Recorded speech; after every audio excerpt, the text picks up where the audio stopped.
Bonjour à tous. Après avoir traité du concept des stocks et des variations de stock, toujours dans le chapitre des écritures ou des travaux d'inventaire, nous allons aujourd'hui parler du concept de l'amortissement.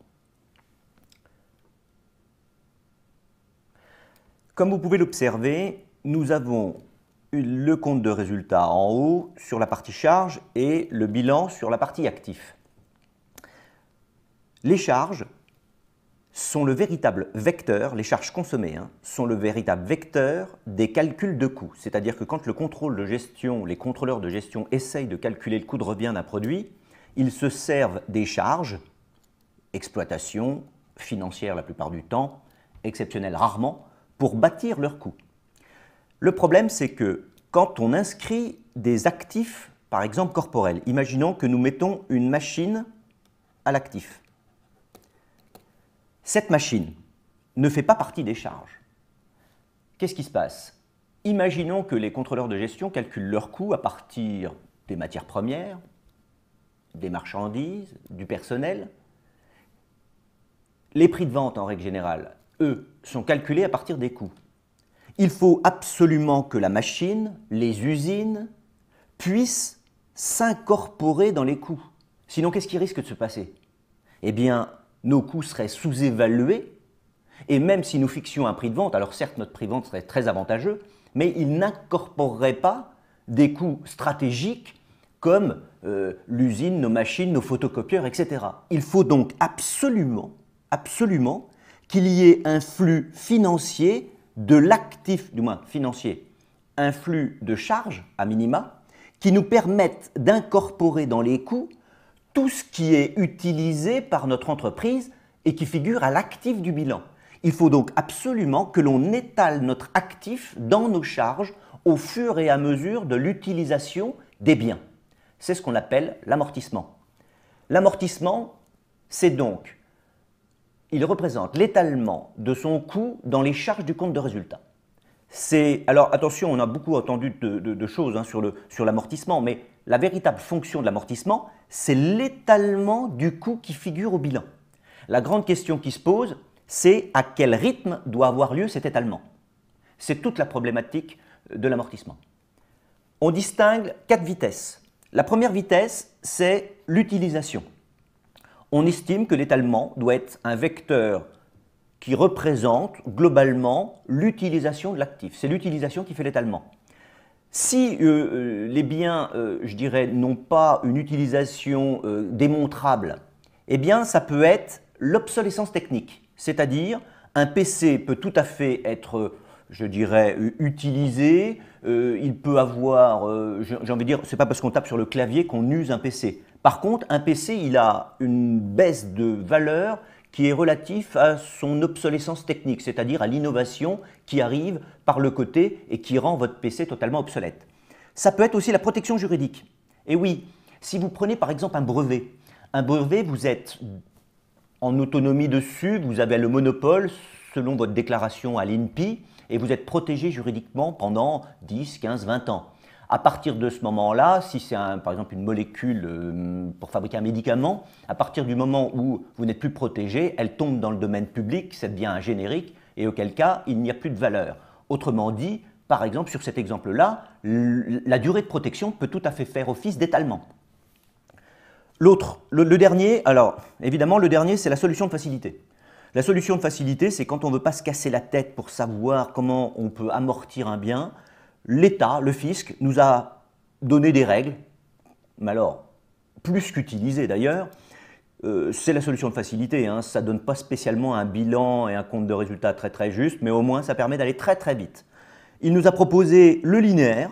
Alors le linéaire, c'est de se dire, on se fixe sur les règles de l'État, une machine c'est 8 ans, eh bien on divise par 8 et on passe notre étalement par 8e. Il nous a proposé aussi une règle alors, qui est encore un peu plus farfelue, qui est une règle fiscale, qui est le dégressif. Sous-entendu, selon les projets de loi de finances, selon l'envie qu'a l'État de vous faire investir, eh bien l'État français a permis une règle d'enregistrement d'étalement qui vous fait passer de gros étalements au début, de gros amortissements, et qui se minimise avec le temps. L'idée étant de provoquer, on pourra le redire, un choc fiscal qui fait que les entreprises investissent dans le sens voulu par l'État, pour relancer la croissance. Alors par contre, il y a des IMO qui ne peuvent pas être amortis. Les terrains, les titres financiers, les actions, n'ont pas la possibilité d'être amortis. Pourquoi? Parce que leur durée de vie n'est pas déterminable. Il faut à minima quand même qu'un bien n'ait pas la perpétuité devant lui. Un terrain, la terre, a la perpétuité. Autrement dit, on ne peut pas amortir un terrain parce qu'on ne peut pas définir la durée de vie d'un terrain. On peut tout définir. Une construction a quand même une durée de vie. Une machine a une durée de vie. Ce n'est pas le cas des terrains, ce n'est pas le cas des titres. Alors voilà un exemple. Vous avez un bien qui vaut 15 000. Ça, c'est un tableau d'amortissement d'emprunt, comme vous allez en voir beaucoup. La base amortissable, le montant de l'annuité, c'est-à-dire le fameux étalement, le cumul année après année des amortissements, et enfin la valeur comptable qui doit figurer au bilan. C'est-à-dire que la valeur comptable du bilan est toujours la base brute moins le cumul des amortissements qui va y avoir lieu chaque année. 15 000 moins, par exemple. Alors là, j'ai pris un petit linéaire classique, c'est-à-dire je n'ai pas voulu, pour une question de vitesse, vous mettre carrément un plan d'amortissement qu'on pourrait calculer ensemble. J'ai utilisé la simplicité du fisc, c'est-à-dire un bien qui vaut 15 000 et le fisc m'autorise de l'amortir en 5 ans. Qu'est-ce que je fais? Je prends 1/5 tous les ans, 1/5 de 15 000 égale 3 000. Je vais donc amortir 3 000 tous les ans. 3 000 la première année, 3 000 la deuxième année, 3 000 les autres années. Évidemment, à la fin, un brut de 15 000 moins un cumul d'amortissement de 15 000 me donne une valeur comptable nette de 0. Le bien est totalement étalé, c'est-à-dire qu'il s'est totalement vidé du bilan dans le compte de résultat. Les 3 000 ont pu être incorporés au calcul des coûts et sont donc dans les prix de vente.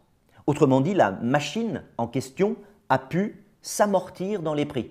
Si on n'avait pas fait ça, on aurait eu des prix de vente sous-évalués du montant de la machine. Autrement dit, on aurait vendu à perte. Comptablement, comment ça s'enregistre? Vous allez voir que la difficulté, elle est totalement elle est neutre. Par contre, on voit apparaître la nouvelle colonne dans le bilan, la deuxième, qui va être la colonne de l'amortissement. Vous avez donc notre machine qui vaut en brut 15 000. Comme il n'y a pas eu d'amortissement, elle vaut 15 000.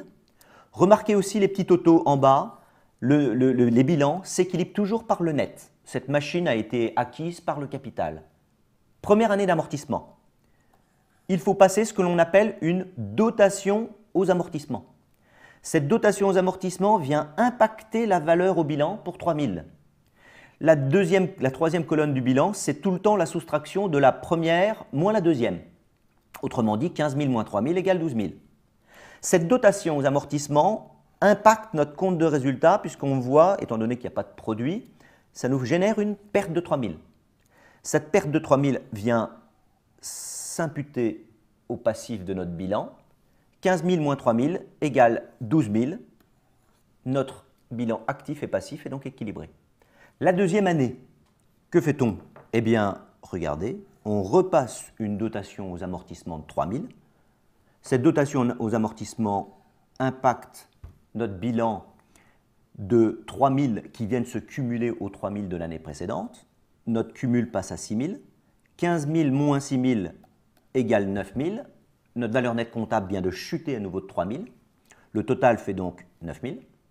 Ces 3 000 de dotation aux amortissements viennent créer une nouvelle perte de 3 000 qui va s'imputer dans le compte de bilan au passif pour 3 000, pour moins 3 000. Notez quand même que le déficit de l'année dernière s'impacte toujours quelque part. C'est-à-dire que généralement, on le met dans les réserves. Le compte le plus exact, c'est le compte de report à nouveau. C'est un compte dédié pour stocker soit les bénéfices en attente de distribution, si on a l'intention de les distribuer, soit pour stocker les pertes. Les comptes de réserve, c'est plus utilisé pour stocker le bénéfice qui ne sera pas distribué, qui sera conservé en économie dans l'entreprise au moment de l'Assemblée générale des actionnaires.